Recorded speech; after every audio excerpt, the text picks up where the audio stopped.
here.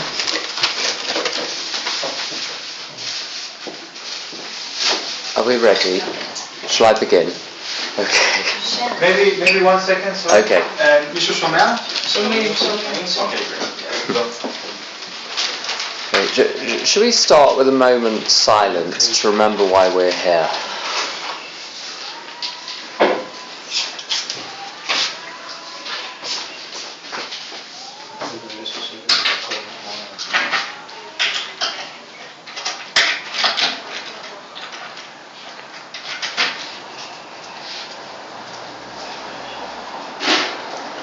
So, my name is Tim.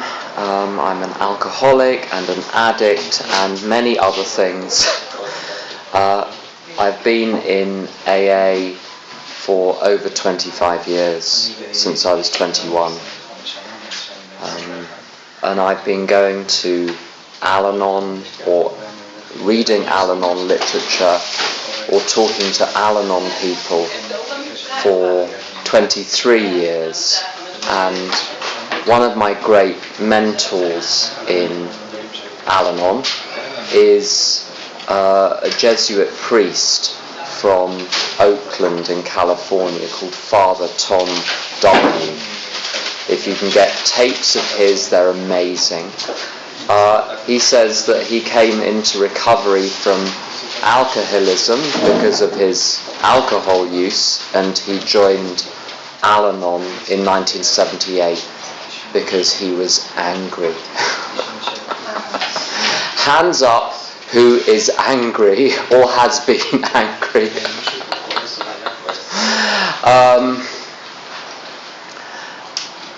There are a lot of addicts and alcoholics in my life. I grew up in a family where the alcoholics and addicts were there, but their drinking and their using and their acting out was hidden. My father, God rest his soul, was likely a sex addict, but everything was hidden, everything was happening somewhere else. All we knew was that the money was going somewhere, and it wasn't gambling and it wasn't drinking. So what was it? The missing piece in the crossword puzzle is pretty clear. There were lots of alcoholics around me. I went to a boarding school, so in an enclosed environment. And there were lots of alcoholics there in positions of power. I've tended in my life to be attracted to alcoholics and addicts in various ways.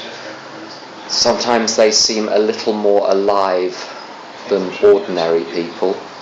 There is a connection to something beyond that they find in addiction. And I couldn't find it myself. I needed to connect to something through them. So alcoholics, addicts, very attractive.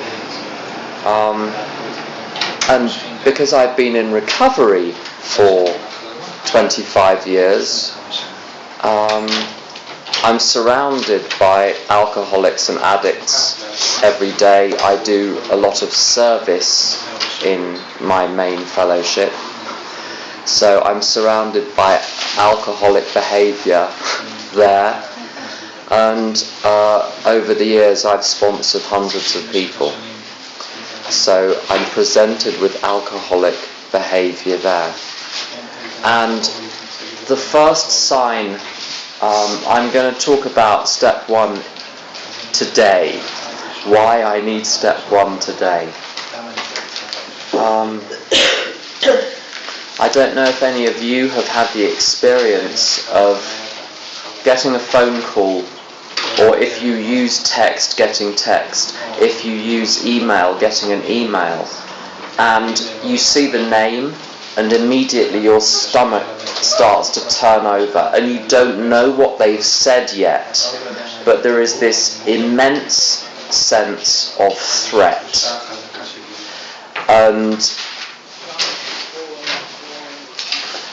Have any of you had the experience when you have a brief conversation with someone for 2 minutes and you spend the rest of the day thinking about the conversation and planning what you're going to say next time there is contact?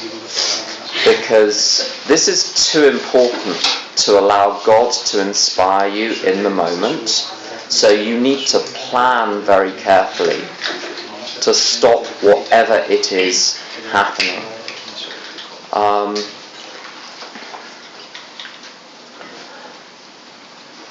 That sense of being hooked into someone else's drama and self-destruction and addiction, it's a drug in itself. That is my drug. And beneath my addiction to other people's addiction there was a moment yesterday. I went to an Al-Anon, an AA convention yesterday, and I came back to the hotel and I was tired. I'd been with people all day, and I lay down on the bed and there was a sense of emptiness, and that was the thing that I'd always run from. The sense of what happens if I allow myself to go to that empty place beyond everything. And now I know how to go into that place and to stay there in that darkness until the stars come out. And my whole life I've been running away from darkness without enough patience to wait for the stars to come out, and sitting instead staring at light bulbs and getting my eyes burned out by the light bulbs, because that instant light is dangerous and I need the light from beyond, and I only get that when I become still. But I have to go through a period of darkness to get there and let my higher power hold me until everything calms down, and then I'm all right.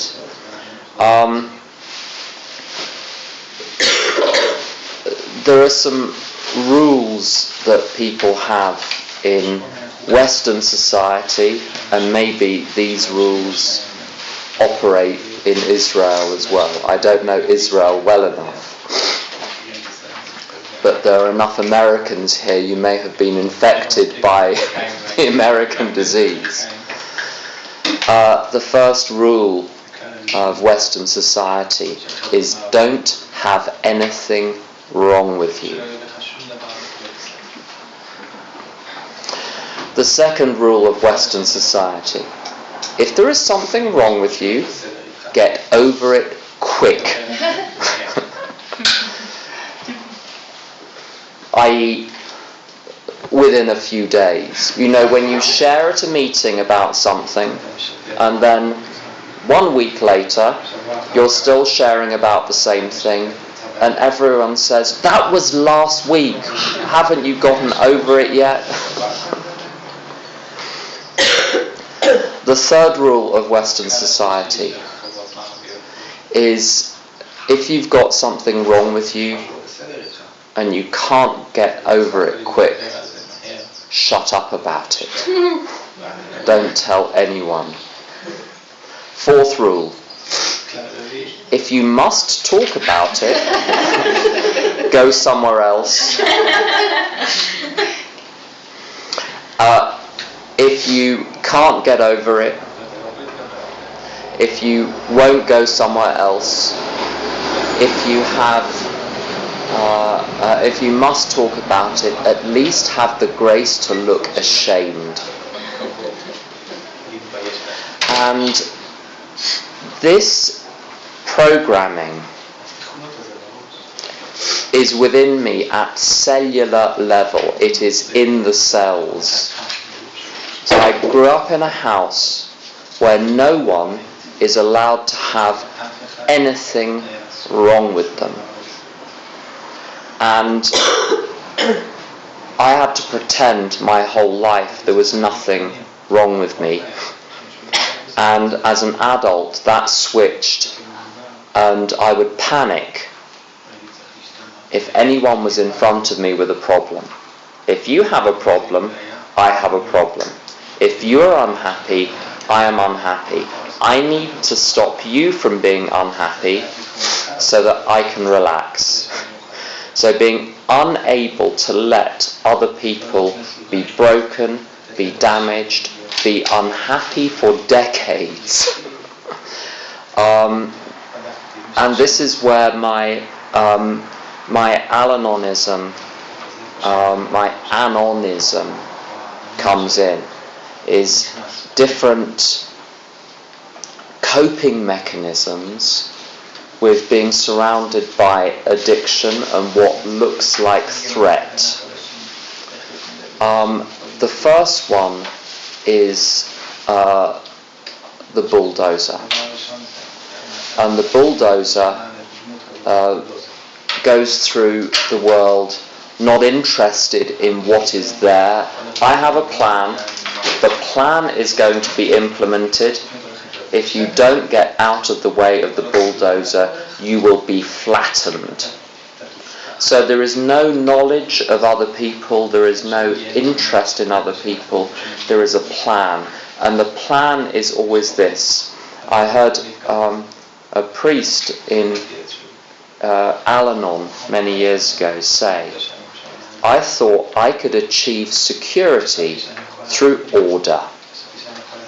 If my world was neat, if my world was tidy, if there was a schedule, if there was a budget, and everything was under control, I would be safe and nothing could get me.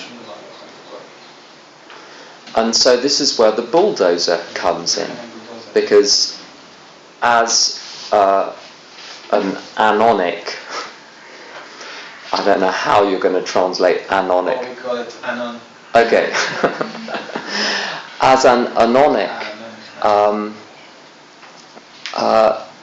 I learned how to become efficient and effective to make up for the fact that other people were inefficient and ineffective.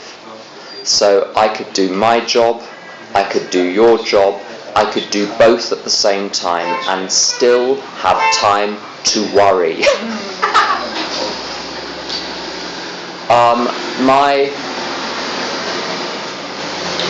other features of the bulldozer is my eye is always on the horizon. When I'm in my addiction, my eye is on the horizon. The danger coming over the hill. The tiny little sign that someone's addiction is getting worse, not better. They miss a meeting. Why have they missed a meeting? What is going to happen if they miss them? And then I see 5 years' time, 10 years' time. What happens then? Always looking into the distance.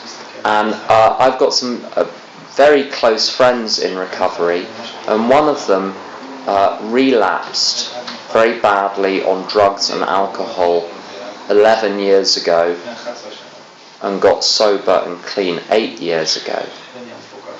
And I've noticed in conversations with this friend, sometimes he will say something which indicates he's angry with AA, or he doesn't want to take sponsee phone calls, and my mind says he's going in the wrong direction.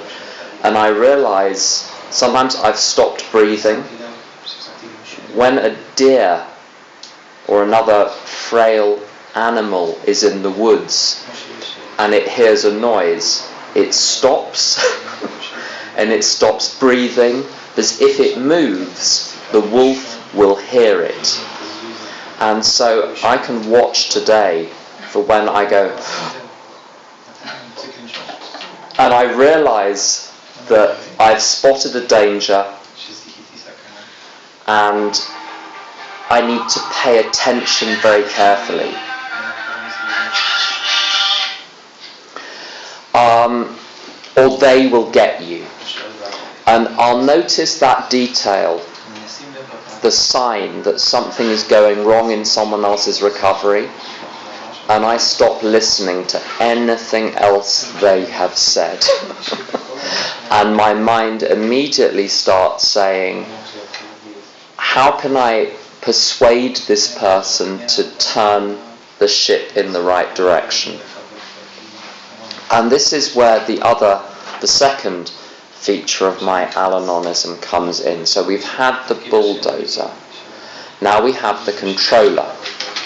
Now the controller is slightly different. It looks like bulldozing, but the focus is not on my plan for order and security. My focus then is to make you well, to have all of your emotions packed away so that you are now emotionally neat and tidy. How are you? Everything is fine. That's the ideal position for the controller. So you don't want people in front of you with the full range of human emotions. You want a doll with a smile on its face. And you want this person to be efficient, you want this person to be effective, you want this person to fulfill all of the tasks that you have delegated to this person. And if only they will follow the script, the plan is fine. And so my tendency in this situation is to treat other adults like they are 6-year-old children. Now, the reason this is difficult to recognize as a problem is that temporarily it works. Temporarily I can get people to do what I want them to do. But it's like cats have no attention span whatsoever. You can get them to sit still for 4 seconds. But after that they notice something and they're running somewhere else. And then I run after the cat. But it produces resentment, it produces fear, and it stops people growing up. It stops people from taking responsibility. And I've done this with sponsees, that when a sponsee is very new, the sponsee is in recovery for 2 weeks, for 4 weeks, for 6 months, when they have a problem, you do need to give them the tool. You do need to give them the solution. But when you've been sponsoring someone for 5 years, or they have been in recovery for 10 years, and they phone up and they say, today I'm full of fear. If I start providing a solution at this point, what have we been doing for the last 10 years? Why have I shown you how to do a fear inventory? Why have I pointed the way to God if every time you're frightened, you come to me and I tell you something that you know already? And this is the controller. When I take responsibility for things which are your responsibility, and I make other people into children.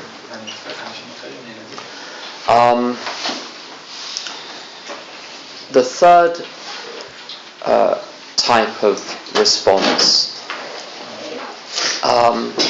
to alcoholics and addicts is the victim. Now the victim, when I'm playing the victim, I feel like I'm the cause of all of your negative emotion. So if you feel bad, I feel guilty. If you're shouting, it is because I've done something wrong.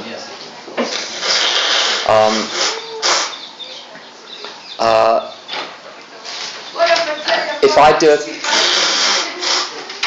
do a piece of work and the piece of work is criticised, my stomach feels as though it weighs 1,000 kilograms and then hits the floor. And I can't, but I know the rest of the day is gone.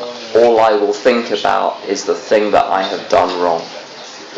And the victim, rather than being affected in 1,000 ways, 1,000 small ways, by the 1,000 small things that go on around me, my mind looks for certain types of event and then is massively affected by those. And what my mind looks for is criticism, judgment, anger. And I will be affected by these things 1,000 times more than a normal person. The last thing is the doormat. And the doormat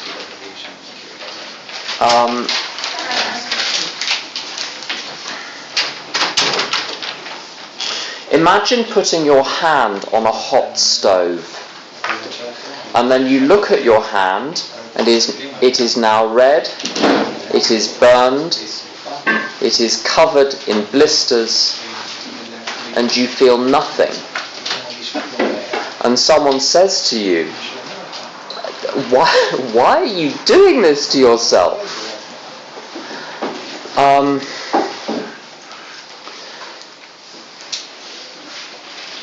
Even years into AA, I had a friend who relapsed on pills, and there was this friend one morning in a terrible state. He said, "Can you come over?" I immediately dropped everything. I had plans for the day, but I dropped everything. And he says, "On the way,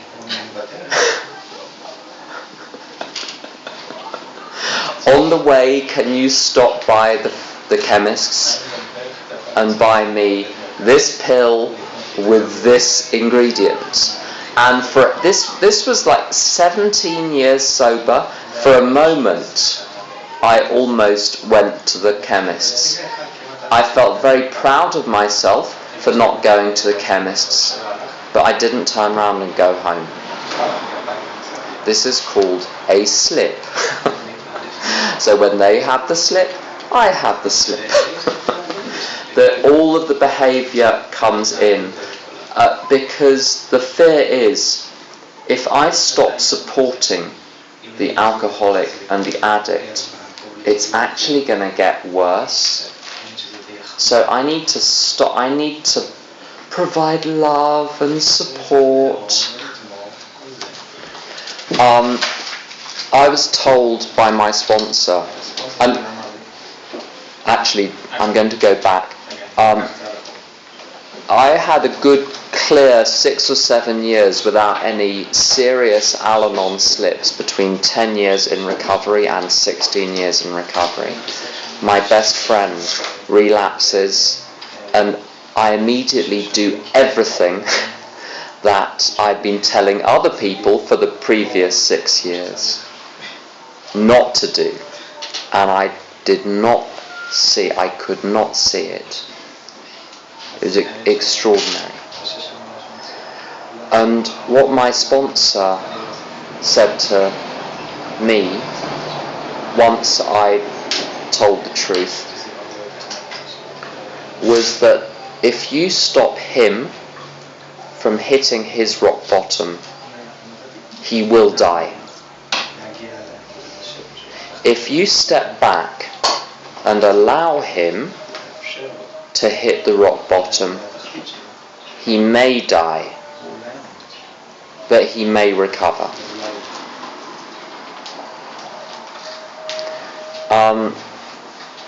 I've sponsored in AA people who are rich,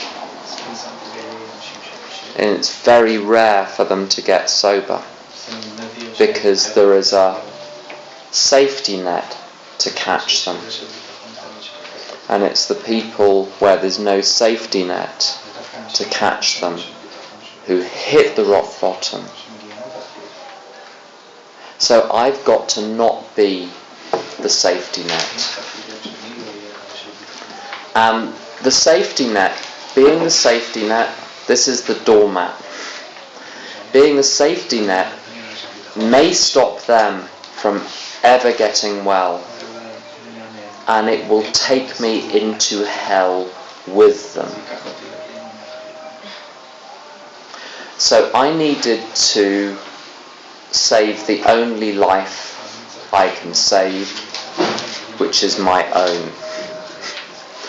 And the first time someone said to me, the only life you can save is my own, my reaction was, you mean I do not have a global mission to save anyone? If my life is the only life I can save, what's the point? There's no point in my life being saved. There is only a point if I can save other people. And this is the point about the darkness. You have to sit in the darkness before the millions and millions of stars come out. And the stars are enough. One of the problems I had philosophically after many years in AA was that I started to ask myself, what is the point in life? What is the point in existence? What is the point in my life? And the answer, funnily enough, came from my other half, who said, can you not just look at the universe and be amazed? There's a wonderful line in the big book, we were amazed before we were halfway through. And simply to be alive, to be amazed, is enough. There is a line in a poem where the poet says, you do not have to walk on your knees through the desert 100 miles repenting. And this was a surprise. This was news. A lot of my life I felt like I was walking on my knees. If you've ever tried to walk on your knees, there is a lot of effort and you can't get very far very quickly. It hurts and it's still your fault. You can't get rid of the guilt. Ultimately, my step one in the Anon programs is to say, I'm trying to control things I cannot control and have no business controlling. And if I carry on, this will kill me. And I want to change. Does anyone have any questions about step one? Can you say again the four things that you only for personalities? Yes. I'll repeat questions. That's being recorded, right? Yeah. Okay. So my first Al-Anon personality type is the bulldozer, which is, the image is clear. The controller is very much focused on getting the other person to behave the way I want them to behave. The victim is affected by everything going on around me but with the volume turned up. And the fourth one is the doormat. So everyone is walking all over you, and for a while you feel nothing until you realise all of your bones are broken because everybody has been walking all over you. Any other questions? It's more about sponsorship, but what you said. What do you say to long-term sponsees who call and say they're in fear?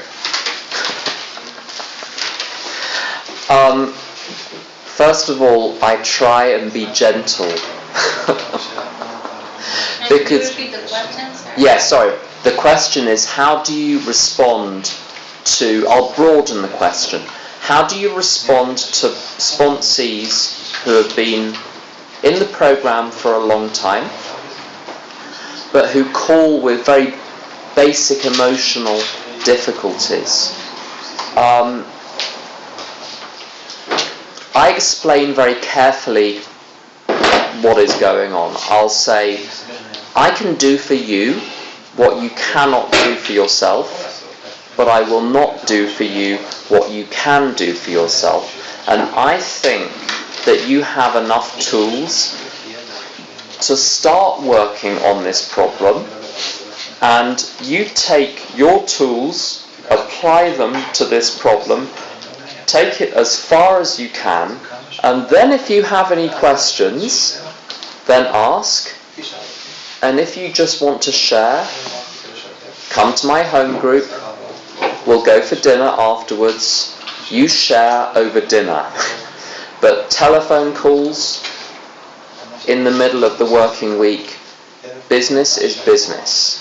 So with sponsees, there are there are three types of interaction. The first type is business. So you have your role as sponsee, I have my role as sponsor. The second type of interaction is just general chatting, general sharing. You need to let out everything that is inside. There is a space for that, but I don't take up time in the business part of the day for that. You have to come to my home group, we'll do that face to face, and we can interact naturally. The third type is friendship. Beware. With my sponsees, maybe over the years I've tried to become friends with a handful of them, and almost always it's ended in disaster, because there ends up being a conflict between my role as sponsor and my role as friend. And as a sponsor, I need to be able to say things that the other person does not want to hear. And I cannot have the conflict in me. Do I say this, or do I risk the friendship, or do I prioritise the friendship and threaten the sponsorship relationship? Now, when I know that that is happening, it's hard, but I can do it. I can say to a sponsee, I've got one sponsee who I class as a close friend. The others are fellowship friends. It's a different... we get to know each other, we hang out, we go for dinner together, we go on AA trips together, but the inner circle, I can't have sponsees in the inner circle. I've got one, it's an unusual relationship, and that works, but it is the absolute exception. But the real danger when you've got a sponsee who is on the inner circle is that you will censor what you're saying subconsciously. So you don't even know that you are holding back you don't know what you don't know. Something inside you is protecting the friendship. And the reason this is so dangerous is sometimes it is only the sponsor who has the courage to say, you're completely wrong. You are dangerous to yourself and others. And if they are relying on you to be the person, to be the final warning, and you can't fulfill that role because you're the friend, and you don't even know that you can't fulfill that role, you are jeopardizing their life. So I'm very, very protective of my inner circle. And I had a friend 2 years ago who was between sponsors. He'd had a problem with a sponsor. It was a legitimate problem. It was unreasonable for him to continue. He hadn't found a new sponsor, and I helped him for a few months. But in every single conversation we had, we made it clear, I am putting on my sponsor hat. And then at the end of the sponsorship conversation, I'm taking off my sponsor hat, I'm putting on the friend hat. So occasionally I need to bend the rule, but I'm very careful, very deliberate how I do it. Because the one thing, with alcoholics and drug addicts, the fact that it's going to kill them is very obvious. With other addictions, it is not so obvious, but it is just as real. And what you do not want to have on your hands is a situation where someone relapses and stays relapsed, or where they have a nervous breakdown, or where they commit suicide, and to think, did I have a part in that? Because you don't get over that easily or quickly. So I'm very protective of those roles for my own sanity and my own conscience. Any other step one thoughts before it gets more cheerful after step one, I promise. I'm wondering if you ever worked with the nuns who didn't relate to any of the 4 personalities, and then that greatly jeopardized how devoted they were to the rest of the work. Can you repeat the question? You're in an Anon situation because you're married to an addict, or you have, and you feel like, 1 second, this isn't me. None of these 4 things pull me. So the question is, so that it's clear on the tape. So we've got the 4 types, which are not an exhaustive list. There are surely other types. Bulldozer, controller, victim, doormat. What if someone doesn't relate to any of those? I've never found someone who doesn't relate to any of those. Sometimes it takes a while that all the person knows is I'm numb, or I'm frightened, or I'm obsessed. But there is always a way in. With the excessive emotional responses, you're looking at the victim one. With numb, you're looking at doormat. And sometimes it takes a long time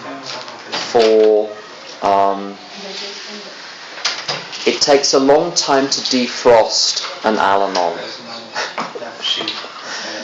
Sometimes on the packet it says defrost in the refrigerator overnight, and that's not going to work for a big joint of lamb. You need to put it on the balcony in the sun.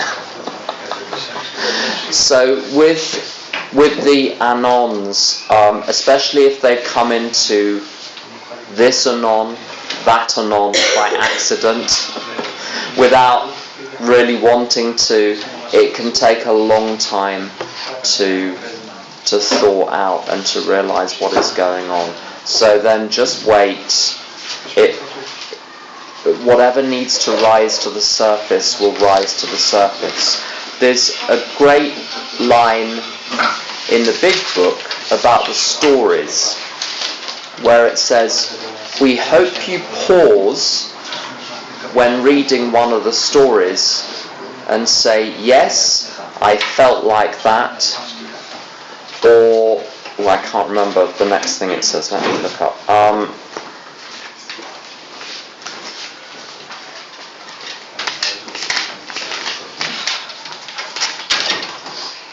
Or more important, yes, I felt like that. Or most important, yes, I believe this program can work for me too. So it's identification and inspiration. I know we're going slightly over time. I have one step one story which might help with this. You have 5 minutes. Oh, I have 5 more minutes. Okay, good.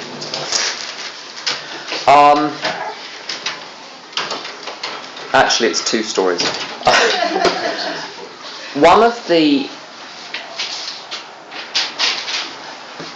ways that Al-Anon got me was when I identified by accident. So I'm listening. Consciously, my mind is filtering out. My mind is holding everyone and everything at arm's length and is saying, I don't like you, I'm not interested in you, I am not like you. And then there is a story, and I cannot deny that it is me. One of them, I heard someone say, I think it was on a tape, that when she was on a plane, when the plane was taking off, she would stop reading her book and concentrate on the plane taking off, and as soon as she was comfortable that the plane was safely in the sky, she returned to the book. Now, I had been doing this my whole life. I had not even noticed I was doing it. And what was going on was that I felt that by the power of my concentration, I was keeping the plane in the sky.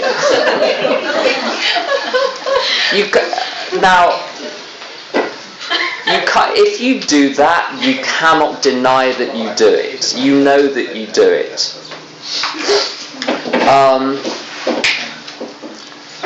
The last step one story, and this is why Al-Anonism is so tricky. In ancient Egypt, I don't know how much you know about the religion of ancient Egypt, but one of the beliefs was that the sun would travel across the sky during the day, and then the sun was a god. This god sun god, would pass under the earth and go through lots of trials and difficulties and basically hell every night. And if the sun god successfully went through these trials and difficulties, the sun would rise the next morning. And so far so good. But the priests in the temples did not trust that the sun god would have the ability to pass under the earth through these trials and through these difficulties. So there were prayers, there were rituals, hundreds of people involved in making sure that the sun god successfully passed through these trials and difficulties. And this isn't the crazy bit. The crazy bit is when the sun came up the next morning, they would say, phew, thank heaven we did that work, because otherwise the sun wouldn't have risen. So the system reinforces itself. So you start to believe that if I stop controlling, everything is going to fall apart. The fact it is not worse is because I am controlling. And this is why we'll talk about step 2 in the next session. What happens if I let go? Terrifying. Which is why you really need to be done controlling before you are going to be ready for step 2. Let's have a break.